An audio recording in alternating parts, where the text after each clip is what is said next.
जय यीशु बच्चों, आप सब कैसे? अच्छे? ठीक है, तो आज हम अपनी विश्वास प्रशिक्षण श्रृंखला 1 के अंतिम पाठ 14 में प्रवेश करेंगे। आज उसके बारे में पढ़ेंगे। उससे पहले हर समय की तरह प्रार्थना करनी है। तो अब हम सबसे पहले क्रूस का चिन्ह बनाएंगे। पिता, पुत्र, पवित्र आत्मा के नाम पर आमीन। अब हम हे हमारे पिता, आपने सबको याद होगा, मेरे साथ साथ में बोलेंगे। हे हमारे पिता जो स्वर्ग में हैं, तेरा नाम पवित्र किया जावे, तेरा राज्य आवे, तेरी इच्छा जैसे स्वर्ग में है वैसे ही इस पृथ्वी पर भी पूरी हो। हमारा प्रतिदिन का आहार आज हमें दे, और हमारे अपराध हमें क्षमा कर जैसे हम भी अपने अपराधियों को क्षमा करते हैं, और हमें परीक्षा में ना डाल परंतु बुराई से बचा। आमीन। तो बच्चों, आज हम अंतिम पाठ में हैं, है ना। पाठ 14 क्या है? मरियम मेरी माँ है। तो बच्चों, अब पहले हमने बहुत सारे जितने भी पाठ पढ़े उनमें सब में पढ़ा कि हम सब एक दूसरे से प्यार करते हैं, और विशेषकर अपने माता पिता, है ना। माता पिता जो हैं, पाठ 3 में हमने पढ़ा था माता पिता के बारे में। हम अपने माता से प्यार करते हैं, अपने पिता से प्यार करते हैं, और माता पिता हमारी सब ज़रूरतों को पूरा करते हैं। तो इस प्रकार जब भी जो भी काम होता है, हमको ज़रूरत होती है, तो हम किससे बोलते हैं? अपने मम्मी से बोलते हैं। और मम्मी किससे बोलती है? पापा से बोलती है ना। तो हमारी ज़रूरतों का ध्यान विशेषकर कौन रखता है? हमारी मम्मी, है ना, या हमारी माँ। वैसे ही हमने पढ़ा कि प्रभु यीशु की भी माता थी, और उनका नाम क्या था? माता मरियम, और उनके पिता यूसुफ थे। ये हमने पहले पाठों में सुन लिया या पढ़ लिया। हमको मालूम पड़ गया कि प्रभु यीशु की माता का नाम मरियम था। लेकिन ये पाठ में लिखा हुआ है मरियम मेरी माँ है। अब मरियम मेरी माँ कैसे हो सकती है? वो तो प्रभु यीशु, आप बोलोगे वो तो प्रभु यीशु की माँ है ना, लेकिन वो मेरी माँ कैसे हो सकती है? तो आज हम उसके बारे में चर्चा करेंगे कि किस प्रकार प्रभु यीशु की माँ मेरी माँ है। हम हर समय माता मरियम से, हमारी पवित्र कलीसिया जो है हर समय माता मरियम से प्रार्थना करती है। और आपने देखा होगा चर्च में भी या गिरजाघर में भी माता मरियम की मूर्ति होती है, नवेना होते हैं, बहुत सारे होते हैं, है ना। तो सब में हम जाते हैं और माता मरियम को हम आदर देते हैं। तो माता मरियम मेरी माँ कैसे है, ये हमको जानना है। तो आज हम पवित्र बाइबल में जो लिखा गया था उसको एक बार पढ़ेंगे कि किस प्रकार वो मेरी माँ है। ठीक है।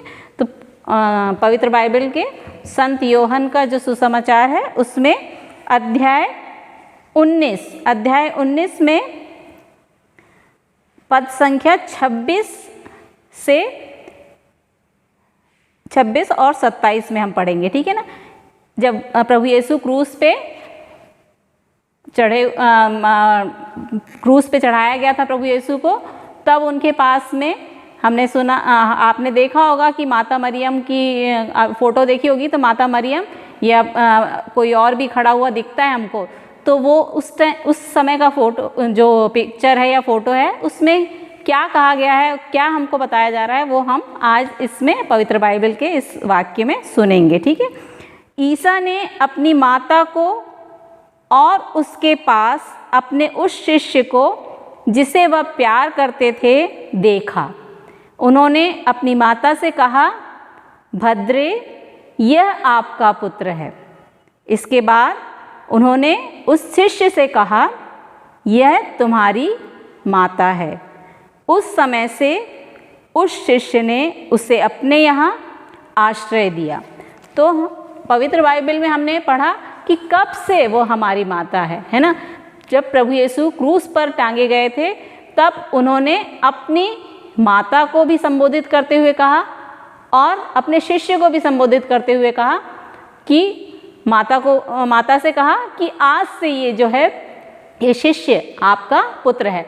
और तभी से हम, जब उस शिष्य को ये कहा गया कि ये तुम्हारी माता है, तब से हम पवित्र कलीसिया माता मरियम को अपनी माँ मानने लगी। और क्योंकि 7वें शिष्य को भी कहा गया था कि ये तुम्हारी माँ है, तो हम माता मरियम को भी सभी लोगों को जो पवित्र कलीसिया सभी को उनके सुपुर्द कर दिया गया कि उनको उनके हाथों में दे दिया कि ये तुम्हारे बच्चे हैं, है ना। माता मरियम को कहा ये सब तुम्हारे बच्चे हैं, और उस शिष्य को भी कहा। वो शिष्य कौन है? हम सब जो प्रभु यीशु को मानते हैं वो सब उसके प्रभु यीशु के शिष्य हैं। तो उनसे क्या कहा गया कि ये तुम्हारी माता है। और तब से, जब से प्रभु यीशु ने ये कहा, तब से हम माता मरियम को अपनी माँ मानते हैं और माता मरियम हमें अपने बच्चे मानती है। माता मरियम को हम अपनी माँ मानते हैं। क्यों? क्योंकि प्रभु यीशु ने उन्हें हमारी माँ ठहराया है। तो जब भी हमें जो भी ज़रूरत होती है, तो माँ जैसे हमारी ज़रूरतों को पहचानती है और पापा से कहती है ना। आपकी मम्मी आप मालूम है उनको कि आपको क्या चाहिए, तो वो पापा से कह के आपको दिलवाती है। वैसे ही माता मरियम हमारी ज़रूरतें एक माँ के रूप में हमारी ज़रूरतें जानती है, और वो अगर हम उनसे विनती करते हैं, उनसे प्रार्थना करते हैं, तो वो क्या करती हैं? हमारी ज़रूरतों को प्रभु यीशु तक पहुंचाती हैं और प्रभु यीशु से प्रार्थना करती हैं कि मेरे बच्चों को ये दे मिलना चाहिए या दीजिए करके, है ना। तो इसलिए हम माता मरियम का आदर करते हैं और उनको अपनी माँ मानते हैं।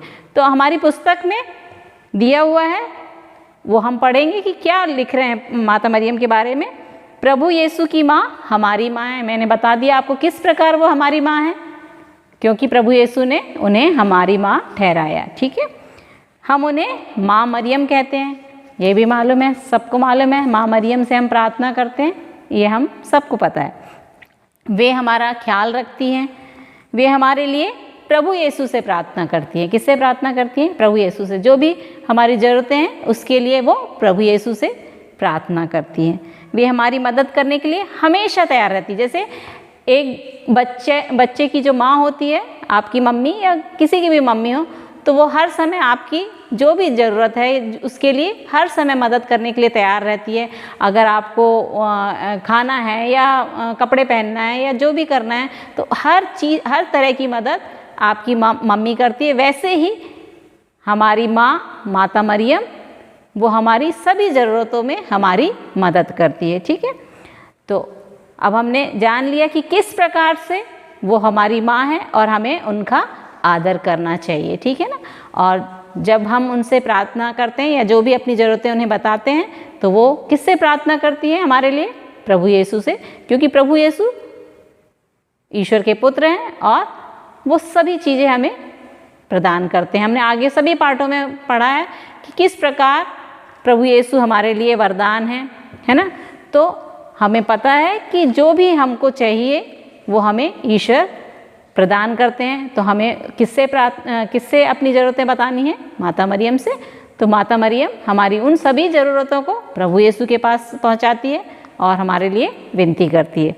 तो हमारे जीवन का आदर्श क्या होना है, ये हम अपनी पुस्तक में पढ़ेंगे। ठीक है। माँ मरियम निष्कलंक और कृपाओं से पूर्ण है। क्या है? निष्कलंक और कृपाओं से पूर्ण है, इसलिए मैं उनको प्यार करूँगा। हमको जैसे हम अपनी माता को प्यार करते हैं, अपनी मम्मी को प्यार करते हैं, वैसे ही हमें माता मरियम को भी प्यार करना है। मैं प्रणाम मरियम प्रार्थना बोलूँगा। तो आपने अभी तक सीखी नहीं है ना, किसी बच्चे को आती है, तो जिन बच्चों को नहीं आती है आज हम उसे सीखेंगे। ठीक है ना। मैं माँ का आज्ञाकारी बालक बनूँगा। जैसे हम अपनी मम्मी की बातें सुनते हैं कि वो क्या कहना चाहती है, वैसे ही हम माता मरियम की भी बातें सुनेंगे कि वो क्या कहना चाहती है और हमसे क्या कहती है। तो हमें क्या करना है? हमें माँ मरियम से प्रार्थना करनी है। तो हम कौन सी प्रार्थना बोलेंगे? प्रणाम मरिया। प्रणाम मरिया आपने सुना है? प्रणाम मरिया जो है, हम माला विनती जो करते हैं उसमें बोलते हैं, आपने सुनी होगी। अगर आप माला विनती में भाग लेते हो, घर पे आपकी माला विनती होती है, रोज़री प्रार्थना होती है, तो उसमें क्या करते हैं हम? एक हे पिता हमारे, जो आपने सीख लिया है, और साथ में 10 प्रणाम मरिया बोलते हैं ना, एक भेद में 10 प्रणाम मरिया बोलते हैं। पहला भेद होगा तो एक हे पिता और 10 प्रणाम मरिया, फिर ऐसे दूसरे भेद में भी एक हे पिता प्रणाम मरिया, ऐसे करके 5 भेदों में हम 10-10 बार प्रणाम मरिया बोलते हैं। तो कुछ बच्चों को आती होगी जो माला विनती करते हैं घर पे। जिन बच्चों को नहीं आती है तो आप इसे सीखेंगे और अपने घर में जो पवित्र माला विनती होती है उसमें भाग लेंगे और साथ में आप बोलेंगे, उस भेद को आप बोलने की कोशिश करेंगे। चलिए हम प्रणाम मरिया प्रार्थना सीखते हैं, मेरे साथ में बोलिए। प्रणाम मरिया कृपा पूर्ण, प्रभु तेरे साथ है, धन्य तू स्त्रियों में और धन्य तेरे गर्भ का फल यीशु। हे सन मरिया परमेश्वर की माँ, प्रार्थना कर हम पापियों के लिए अब और हमारे मरने के समय आमीन। एक बार और दोहराएंगे, मेरे पीछे पीछे बोलेंगे और अच्छे से इसको कंठस्थ करेंगे, ठीक है ना। बोलिए, हाथ जोड़ के आंखें बंद कर लीजिए, एक प्रार्थना के रूप में बोलेंगे। प्रणाम मरिया कृपा पुण्य, प्रभु तेरे साथ है, धन्य तू स्त्रियों में और धन्य तेरे गर्भ का फल यीशु।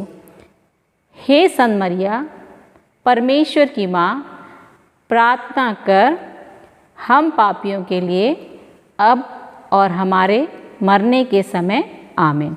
तो हमने जो प्रणाम मरिया प्रार्थना बोली है, ये भी, इसमें भी 2 भाग हैं। प्रणाम मरिया प्रार्थना में 2 भाग है। जो पहला भाग है, प्रणाम मरिया कृपा पुण्य, प्रभु तेरे साथ है, धन्य तू स्त्रियों में और धन्य तेरे गर्भ का फल यीशु। ये वाला जो भाग है, ये भाग जो है, जब मैंने बताया था आपको कि मरियम को किसने संदेश दिया था, गब्रिएल दूत ने संदेश दिया था। तो गब्रिएल दूत ने ये बात मरियम को कही थी कि प्रणाम मरिया, उनको प्रणाम किया था और क्या कहा था, प्रणाम मरिया कृपा पुण्य, प्रभु आपके साथ हैं और धन्य आप स्त्रियों में और धन्य है आपके गर्भ का फल यीशु। तो ये वाला जो भाग है प्रणाम मरिया का, ये किसने कहा था, गब्रिएल दूत जो आए थे उन्होंने मरियम को अभिवादन करते हुए ये कहा था।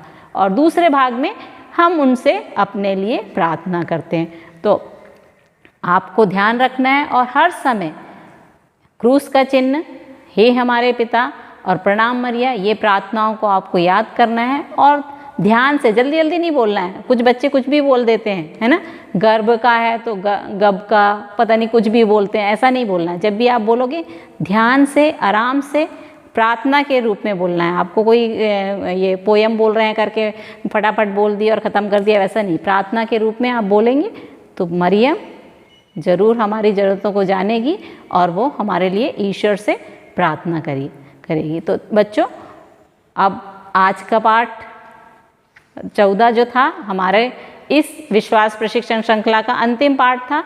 तो अब ये पाठ आपने पढ़ लिया, समझ लिया, माता मरियम के बारे में जान लिया और कुछ प्रार्थनाएं सीख ली हैं।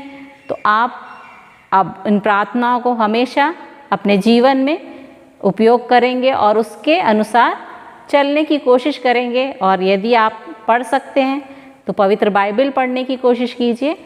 और आज की कक्षा हमारी यहीं समाप्त हो रही है और इसके साथ में ये विश्वास प्रशिक्षण श्रृंखला का जो ऑनलाइन सेशन चल रहा था वो भी आज ख़त्म हो रहा है। तो आप सब ने अच्छे से पढ़ा और अच्छे से सुना, इसके लिए आप सबों को बहुत बहुत धन्यवाद। ठीक है, और आगे भी आप अपनी पढ़ाई अच्छे से करेंगे और ध्यान से करेंगे और अपने माता पिता, मम्मी पापा जो भी हैं, आपके बड़े हैं, उनकी आज्ञाओं का पालन करेंगे। जैसे प्रभु यीशु अपनी माता का आदर करते थे, उनकी बातें सुनते थे, वैसे ही हमें भी अपने जीवन में अपने माता पिता, अपने बड़ों की बातें माननी है और आगे का जीवन अच्छे से जीने के लिए हमें प्रार्थना करनी है। तो आज हम जितने भी उपकार ईश्वर के द्वारा मिले हैं उसके लिए एक बार धन्यवाद देते हुए और आप सबों को धन्यवाद देते हुए एक छोटी सी प्रार्थना बोलेंगे साथ में।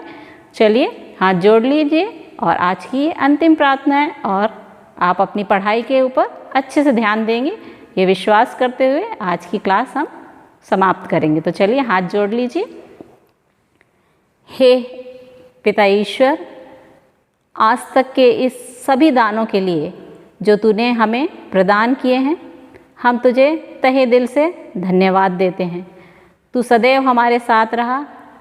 सभी कक्षाओं में जब भी हम पढ़ने बैठे तूने हमारा साथ दिया और हमें अच्छी अच्छी बातें बताई हैं। उन सबों के लिए हम आज तुझे धन्यवाद देते हैं और आपसे विनती करते हैं कि सदैव अपनी आशीष और कृपाओं से हमें भरे, ताकि हम अपने जीवन में आगे बढ़ सकें और हमारी परीक्षाओं में और हमारे अध्ययन में आप सदैव हमारे साथ रहिए। अपना आत्मा, पवित्र आत्मा हम पर भेजिए, ताकि हम आगे अपने जीवन में अच्छे से परीक्षाओं में और अच्छे से अपने जीवन में आगे बढ़ सकें। इसके लिए हम प्रार्थना करते हैं। आमीन। जय यीशु बच्चों।